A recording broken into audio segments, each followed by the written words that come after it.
Bonjour, bienvenue dans l'Instant T, votre magazine quotidien d'actualité. Aujourd'hui, nous recevons deux auteurs qui se passionnent pour les expressions populaires, bretonnes pour l'un, brestoises pour l'autre.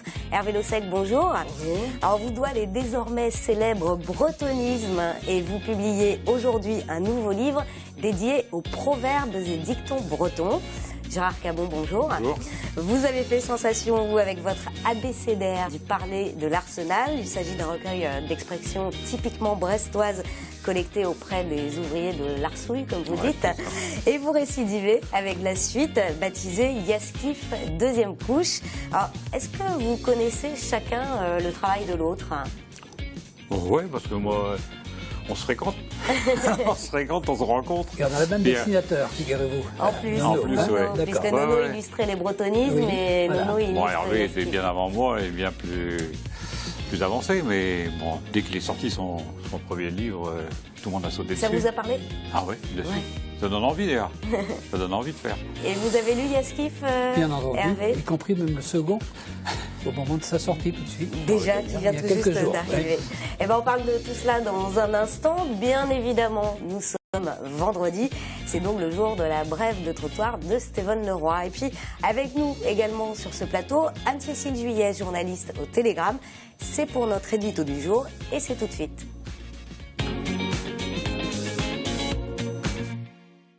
Anne-Cécile, bonjour. Bonjour. Alors, le Télégramme publie ce samedi une enquête que vous avez menée avec Stéphane Giséquel, également journaliste au Télégramme à Brest.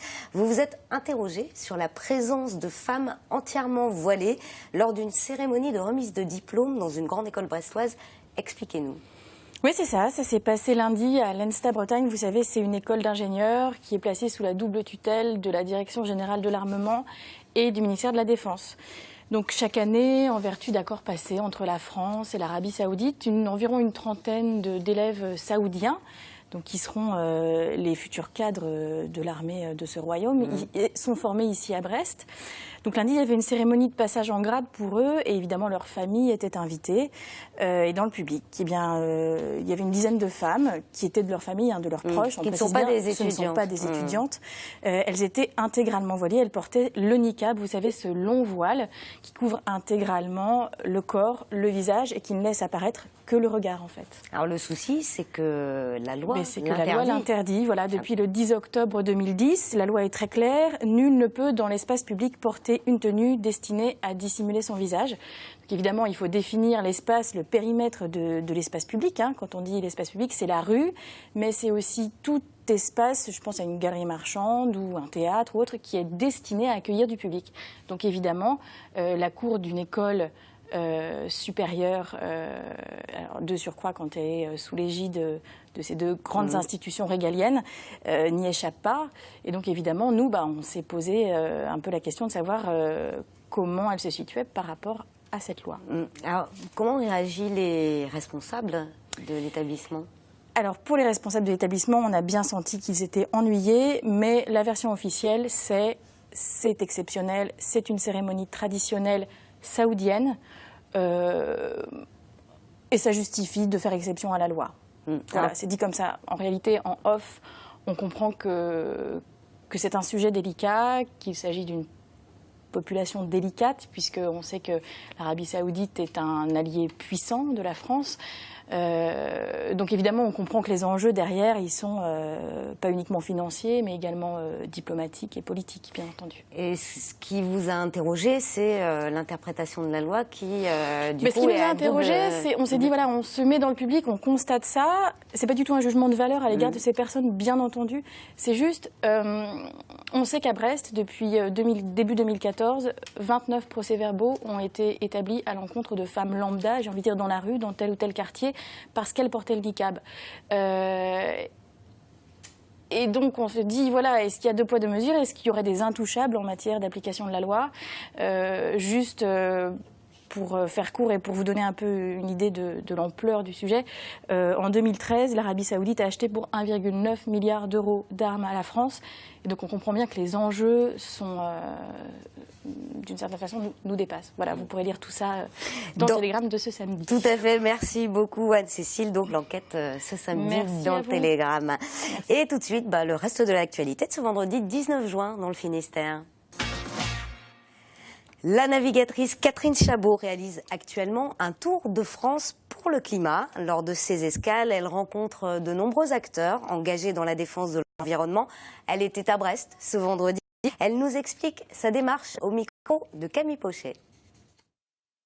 Je suis à Brest à l'occasion de l'escale de notre Tour de France des solutions pour le climat, qui est aussi une occasion pour mobiliser des ambassadeurs de la plateforme Océan et Climat, que nous avons créé il y a un an avec beaucoup d'acteurs du maritime, scientifiques, associatifs, associations d'entreprises, etc., pour faire entendre la voix de l'océan à l'occasion des négociations climatiques que la France accueille à la fin de l'année à Paris. À Brest, nous avons choisi la recouvrance et l'école navale. On a besoin, c'est à la fois d'ambassadeurs et en même temps, quand on remet ce pavillon océan et climat, on donne une information supplémentaire, on sensibilise ces ambassadeurs et tout leur équipage. L'idée, c'est véritablement de faire des petits, c'est-à-dire de faire comprendre les enjeux climatiques, de faire comprendre le rôle de l'océan dans le climat. Donc il y a la recouvrance et l'école navale. Pourquoi? Parce qu'aujourd'hui, l'école navale forme de futurs officiers de la marine. Et il y a une sensibilisation qui est faite et un engagement de l'école navale et aujourd'hui des marins de la Royale sur ces sujets-là. On leur remet des fiches pédagogiques en leur expliquant comment ça fonctionne. On sent bien qu'il y a une véritable volonté de nous accompagner. Lundi prochain, le 22 juin, c'est la journée nationale de réflexion sur le don d'organes. L'occasion de se renseigner sur cette initiative qui sauve des vies. En 2014, 5307 personnes ont bénéficié d'une greffe d'organes en France. Mais chaque année, près de 15 000 malades attendent un donneur. À l'hôpital de Vannes, Fanny Coconnier a rencontré des patients greffés. Reportage. Ces hommes et ces femmes ont un point commun, foie, rein, cœur, poumon, ils ont reçu un organe d'un donneur. Leur vie d'aujourd'hui, ils la doivent à une personne qui un jour a fait savoir qu'elle serait d'accord pour donner une partie de son corps. Géraldine, qui avait une maladie congénitale, a été greffée du rein en 2010. Le don d'organes m'a permis de récupérer une autonomie. J'avais envie de garder mon travail, ce qui était compliqué avec une pathologie comme la mienne. Je voulais récupérer une vie sociale et pouvoir vivre entre guillemets, normalement, ce qui est quand même le cas. En 2014, en Bretagne, 271 malades ont bénéficié de dons d'organes donnés par 98 personnes. Des personnes qu'il faut sensibiliser à ce don. C'est l'objet de la journée du 22 juin. Le but, c'est de sensibiliser le public au don. Malheureusement, de nombreuses personnes décèdent encore sur la liste d'attente. Et il est souhaitable, bien sûr, que des personnes atteintes de maladies graves qui sont sur cette liste d'attente puissent bénéficier de ce même geste. L'hôpital de Vannes, comme ceux de Pontivy et Lorient, prélèvent des organes. Isabelle Gaudens, infirmière coordinatrice, accompagne les familles au moment du décès. C'est à elle que les familles font connaître le souhait du défunt. L'infirmière insiste sur la nécessité d'aborder la question avec ses proches pour ne pas les laisser démunis. C'est toujours dans l'urgence, c'est toujours un événement non prévu et voilà, donc la famille est vraiment déjà dans la douleur. C'est pas évident pour eux d'aborder ce sujet-là, de réfléchir si la personne n'en a pas parlé avant. Ils se disent, est-ce qu'on va prendre la bonne décision? Est-ce qu'ils voulaient, est-ce qu'ils ne voulaient pas? Donc déjà pour eux, ils ont déjà leur propre douleur à gérer, donc de réfléchir à tout ça, c'est vraiment pas évident. Chaque année en France, près de 500 personnes décèdent faute de donneurs. Maintenant. Petits arrangements avec l'amour, c'est le thème de la nouvelle exposition de l'abbaye d'Aoulas. Il est question de mariage pour tous et selon les cultures ou traditions pour de multiples raisons. Visite guidée avec Guy Abalin. Il faut l'avouer, pour beaucoup d'entre nous, le mariage, c'est cela. Une robe blanche, un smoking et une ambiance romantique. Mais est-ce universel? C'est la question que pose la nouvelle exposition de l'abbaye d'Aoulas.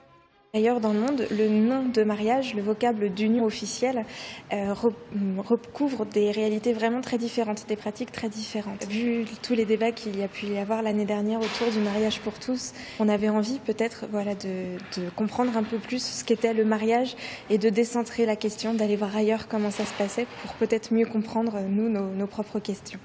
Mariage polygame, mariage selon les croyances avec des défunts, des dieux ou un arbre en Inde pour déjouer le sort sont autant de formes d'union qui dérivent de notre représentation classique. Mais pour autant, à travers le monde et l'histoire, des points communs existent aussi. Notamment, c'est une ligne qui est représentée par cette armoire avec la question de la transmission et du patrimoine et de la lignée du nom aux générations futures. C'est quelque chose que le mariage organise et qu'on retrouve de façon assez universelle. Car si notre vision idyllique de l'union penche vers l'amour, ce n'est pas vraiment ici ou ailleurs la réalité. C'est quelque chose de très minoritaire dans le monde.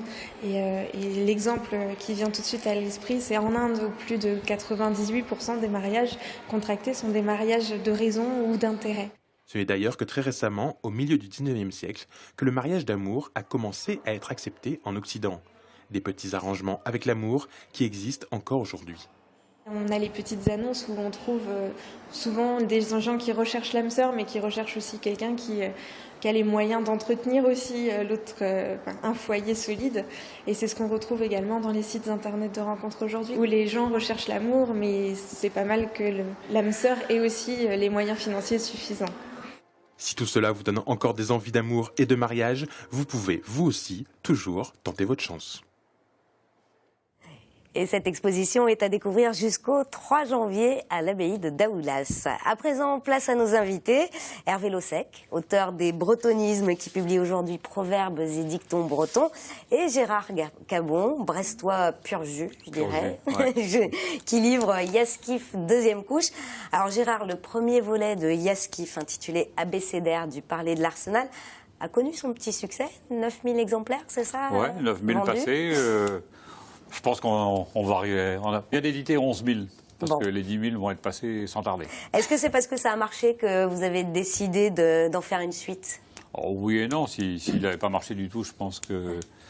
Mais... Qu'est-ce qui a motivé la motivation, cette deuxième couche? Il y a deux choses. J'avais envie de creuser certains aspects, de plus faire découvrir qu'au-delà des bateaux, il y a des hommes. Et puis, j'ai aussi beaucoup de copains de l'Arsenal ou de gens que je connais même pas qui m'ont ramené des histoires qui méritaient de ne pas aller à perdre, comme dit ma belle-mère. Parce que ces histoires, vous les avez vécues pour certaines, puisque vous étiez aussi ouvrier de l'Arsenal, mais beaucoup vous en ont raconté aussi. On m'en a raconté. Mon père déjà était collectionné avant moi. Donc c'est mon père en fait qui m'a... Il écrivait des petits carnets, des petits carnets, il nous racontait des histoires à la maison. Et puis ça m'a... Dès que je suis arrivé...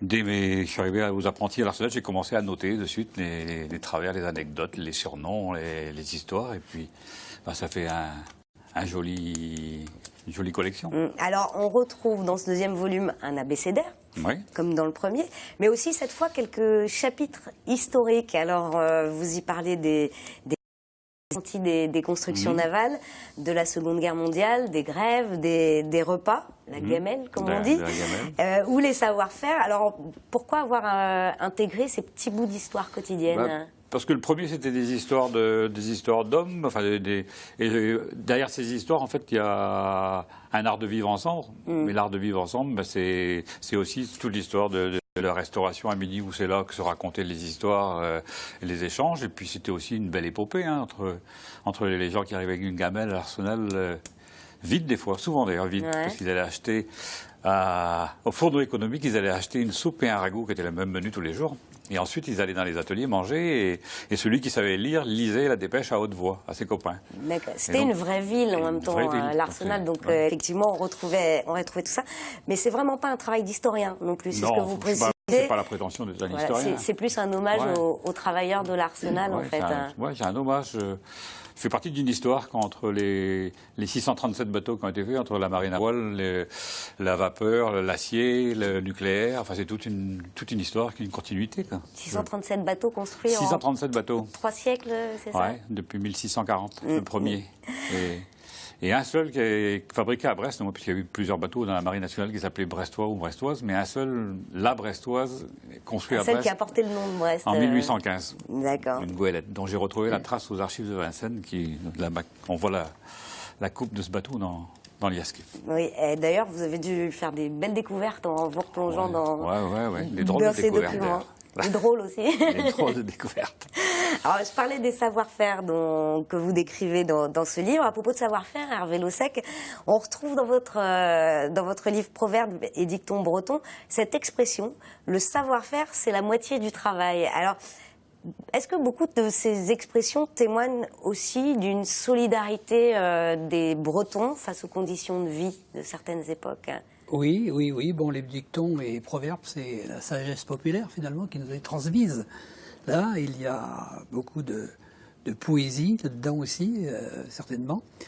Ça a été traité par thème, hein, donc là, on va parler certainement, ce que vous avez cité là, c'est dans le thème du travail, je pense. Hein. Et si vous voulez, c'est quelque chose aussi qui est très très vivant, et toujours d'ailleurs, mais qui a surtout été très vivant dans la langue, chez les Bretonnants, puisque c'était aussi une façon, parce que la langue était un petit peu plus orale qu'écrite, surtout à une certaine période, et c'est une façon de retenir, si vous voulez, le clergé d'ailleurs a beaucoup utilisé aussi ces formules, parce que voilà, on les retenait beaucoup plus facilement. Alors pourquoi vous vous êtes intéressé à ces proverbes et dictons bretons après 2 tomes consacrés au bretonnisme, ces expressions donc on rappelle françaises nourries de formulations bretonnes? Est-ce que c'est parce que le sujet bretonnisme était épuisé? Vous avez voulu voir autre chose? Non, il n'est pas épuisé, même des fois en lisant le Télégramme. Je trouve des bretonnismes même en première page l'autre jour, mais enfin c'est pas grave, ça c'est un détail. Hein. Et d'ailleurs c'est rassurant parce que comme ça on sait qu'on est de quelque part, n'est-ce pas? Hein. Non, c'est surtout pour toujours dans le même esprit de montrer un petit peu la richesse du breton et aussi l'influence qu'il a, parce qu'on retrouve de ces dictons-là et de ces expressions-là dans le français, sans le savoir d'ailleurs. À l'origine, les bretonismes, je voulais montrer l'influence du breton sur notre parler, très souvent à l'insu des gens d'ailleurs. Et ici, c'est un petit peu la même chose. Je veux montrer... Je ne suis pas le premier à parler des dictons. De proverbes et dictons, non. Il y a eu des masses de choses de fait. Ouais. Ce que j'ai retenu, ce que j'ai cherché, moi surtout, ce sont des dictons ou expressions qui ont soit un double sens, on va dire sérieux et facétieux en même temps, pour essayer de faire court. Hein. Il y en a même qui sont scabreux. Bon, ça c'est autre chose. Hein. Mais ceux qui, quand ils sont traduits, si vous voulez, vous ne comprenez pas le sens du premier coup. C'est un petit peu ça. Parce que là, vous les présentez et en breton et en français. Et en français, et avec une petite ligne très souvent courte, le plus court possible, parce que on m'a dit qu'il fallait faire court, alors j'ai fait court, et une petite ligne pour expliquer pourquoi et le pourquoi. Alors je trouve que le trait commun de ces expressions populaires dans chacun de vos livres, c'est aussi l'humour. Et est-ce que le breton a de l'humour en toutes circonstances? Et le brestois même. Oui, sûrement, parce que c'est des traits d'humour. D'ailleurs, on retrouve dans Yaskif, deuxième couche, des choses assez rigolotes, parce qu'on parle d'un kikafars tahitien, par exemple. Ouais, où les gaillards de Brest qui étaient à Tahiti ont trouvé bien sûr du phare noir, ont trouvé tous les ingrédients pour faire des kikafars, mais pas les sacs. Ah, oui. Et donc ils ont finalement trouvé un short colonial dans lequel une jambe a servi à le phare noir, l'autre jambe a servi à le phare blanc. Le kikafars a été servi sans le short quand même sur la table. Et puis il y avait aussi les techniciens argoulous. Oui, donc c'est en breton là, ouais. En argot, ou des réunions Colomzer. Réunion où on perd son temps. Réunion, on perd son temps. C'est ce qu'on peut appeler des bretonnismes un peu aussi, ou pas? Oui, mais là, si vous voulez, ce sont des mots qui sont rentrés tels quels. Il y en a plusieurs d'ailleurs dans la langue française, mais les bretonismes, c'est encore un petit peu autre chose, hein, parce que c'est, si vous voulez, c'est aussi la syntaxe aussi. C'est puis cette façon d'exprimer les choses qui sont vraiment propres à... Et puis quand on met c'est une traduction littérale pratiquement, quoi. Dans les thèmes aussi que l'on retrouve, beaucoup tournent autour de l'alcool. C'est étonnant. Alors, c'est d'ailleurs amusant que ce soit les ouvriers de l'Arsenal qui eux-mêmes rapportent ces histoires d'alcool et même d'absentéisme aussi, ou de grève. C'est assez particulier, C'est vrai que Par exemple, quand Bébert dit qu'il a oublié son outil à gorge, en fait, il faut dire qu'il a oublié un verre, quoi. Ah ouais. Et certains commandent un CDR sinon rien. Un CDR sinon rien. Un CDR sinon rien, c'est un code du Rhône sinon rien. C'est un coup de rouge, moi. Ah non, un CDR, c'est un code du Rhône. Ça a été repris par une autre marque, ça. Oui, oui. Alors, l'alcool a inspiré Steven Leroy, qui pousse son coup de gueule cette semaine. C'est la brève de trottoir.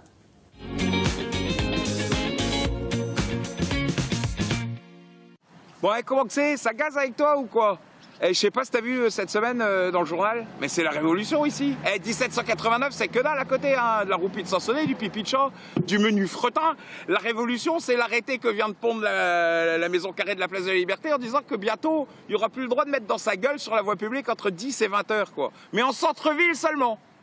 Voilà. Ben, c'est-à-dire que je pense que déjà, pour que le truc soit respecté, il va falloir mettre des postes frontières, savoir où est le centre-ville ici. Il y a de place au milieu et que c'est long comme un corridor, va falloir mettre des petits guichets, quoi. Donc tu auras un guichet avec un mec un peu sinistre qui aura des verres de flotte. Celui-là, tu passes devant, t'as rien à dire. Et 3 mètres plus loin, tu auras un autre un peu plus rigolo avec des godets de news, quoi. Et clac, là, tu pourras rigoler, ça sera sympa, ouais, trêve de plaisanterie. Mais déjà, qui picole en centre-ville à 10h un samedi? Non, sans déconner.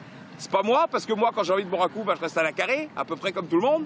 C'est pas les étudiants, parce qu'ils sont tellement faits de la veille qu'ils sont en train de roupiller ou de rouler un truc ou de faire des trucs. Enfin, ça m'intéresse pas. Hein. Mais eux, c'est après 20h qu'ils mettent, hein, ça c'est sûr. Donc on est en train de me dire qu'on va virer quoi, les clodos, les punks à chiens, quoi. Bon, c'est vrai que ceux-là, en centre-ville, ouais, vaut mieux pas trop les voir. Hein. Ça fait un peu tâche, quoi, dans le merdier. Mais c'est bien, comme ça, ils iront dans les autres quartiers. Ah, c'est-à-dire là où il n'y a pas de commerce, quoi. C'est-à-dire à Lambézélec, où il y a juste 20 commerces. Mais là, ils pourront mettre peinard, alors que rue d'Aiguillon, ils n'ont pas le droit. C'est-à-dire qu'ils auront le droit d'aller faire chier à Saint-Pierre ou à Lambé les gens qui bossent, mais pas là. C'est ce qu'on appelle une mesure égalitaire. On est tous égaux, mais certains plus que d'autres, comme disait Coluche. Et puis aussi, il faudra quand même qu'on me dise si Porte Caffarelli, c'est centre-ville. Parce que si jamais t'interdis à un gars qui sort à 15h30 le vendredi, après avoir fait des heures sup à l'Arsouille, de s'en coller une dans la gueule alors qu'il est sur son lieu de travail, eh ben je te garantis que ça va chier des bulles carrées. Eh oh, on n'est pas à l'Élysée, non? Alors Gérard, ça vous inspire Ah ben, ça m'inspire, ça m'amuse au moins. Ça m'amuse beaucoup même. Ouais. Oh, puis il y a l'accent, brestois inimitable. Oui, c'est inimitable, c'est une faconde brestoise que moi je retrouve en plein dedans. Alors avant de poursuivre, je tiens quand même à signaler que Steven Leroy sera ce samedi 20 juin à Dialogue Musique à Brest pour dédicacer la 3e saison de son DVD Les Brèves de trottoir. Rencard à 16h, un cadeau extra, comme il pourrait dire, aussi pour le paternel. Alors pour revenir à vos livres respectifs, la légende locale veut que les ouvriers de l'Arsenal soient un petit peu fainéants et soient prompts à se mettre en grève. Il paraît que vous n'avez jamais connu une année sans grève en quelques 30 ans à l'Arsenal. De 1966 jusqu'à 1990, au moins j'ai la certitude. Après, je ne sais plus trop, mais au moins jusqu'à 90, 70 à 90, je n'ai jamais connu une année sans grève. Et la fameuse phrase d'ailleurs qu'une année sans grève, c'est comme un repas sans fromage. C'est moi qui l'ai, finalement, c'est moi qui l'ai pris dans un congrès national de la CFDT, puisqu'on nous traitait de non-actifs ou non agités dans les arsenaux. Donc voilà. Et alors, puisque l'on parle de ça, Hervé Lossec, des expressions bretonnes démontrent que la paresse peut se trouver ailleurs qu'à l'Arsenal en Bretagne. Avec ce dicton, par exemple, donner le sein à la pelle. Oui. Ça veut dire quoi? C'est une très belle image, d'ailleurs. Très très belle image. Et vous voyez, justement, le breton est très très imagé, là, et concis d'ailleurs aussi. Et donner le sein à la pelle, on voit tout de suite l'image du cantonnier de notre époque, enfin quand on était un peu plus jeune, n'est-ce pas Gérard, appuyé sur sa pelle, vous voyez, comme ça, qui attendait, qui ne faisait rien, voilà. C'est magnifique, hein. Il y en a de très très belles comme ça. Vous voyez. Est-ce qu'aujourd'hui, le langage fleuri des ouvriers de l'Arsenal, des Brestois ou des Bretons en général, gagne de nouvelles expressions? Et de nouveaux dictons, proverbes, autrement. C'est sans doute un peu plus compliqué parce que les lieux de vie communes ont beaucoup changé. La restauration n'est plus la même qu'autrefois. Avant, on était à table à midi par table de 8 et il était interdiction de parler de boulot à table. Donc c'était l'endroit où tout se racontait. Et puis on arrivait tous en même temps à l'heure, à midi. Maintenant on arrive en horaire décalé, en horaire variable. Donc je pense que pour passer le message, ça va être plus difficile.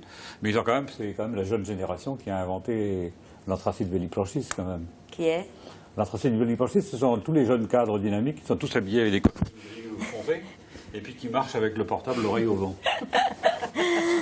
Donc elle est très belle celle-là. Ouais. Est-ce qu'il y a des nouveaux dictons, des nouveaux proverbes qui émergent aujourd'hui? Je pense qu'on peut aussi actualiser, parce qu'il y avait certains qui avaient un petit peu le goût du passé, là. D'ailleurs, je me suis permis d'en dépoussiérer quelques-uns, là, dans ce bouquin, sans les trahir. Mais c'est surtout vrai, enfin, je pense que dans les écoles, les écoles bilingues, bien entendu, ils en font un peu plus attention parce que c'était aussi la richesse. Il ne faut pas que ça aille à perte, justement. Toi qui l'as dit tout à l'heure. C'est une tradition du breton, c'est ça. Les jeunes se les réapproprient. Et c'est beaucoup plus vrai parce que je ne peux pas m'empêcher de parler des bretonismes un petit peu. Puisque, rapidement, alors. L'effet de surprise passé, si vous voulez, les gens ont été décomplexés. Il y a eu un peu de la fierté aussi retrouvée. Et on s'est aperçu que c'était un peu légitime pour différentes raisons, pour notre histoire, l'histoire de la langue. Et finalement, aujourd'hui, sans complexe, on emploie des bretonismes. Et c'est toujours aussi bien que de mettre des anglicismes partout. Voilà et les Brestois aussi sont décomplexés. Alors, merci à tous les deux d'être venus nous présenter vos ouvrages. Yaskif, deuxième couche pour Gérard Carbon aux éditions Dialogue et Proverbes et dictons bretons pour Hervé Lossec aux éditions Géorama. Merci Anne-Cécile d'être venue sur ce plateau. C'est la fin de l'Instant T. Lundi, vous retrouvez Pauline Ferco. D'ici là, passez un bon week-end et une bonne soirée sur TBO. Ciao.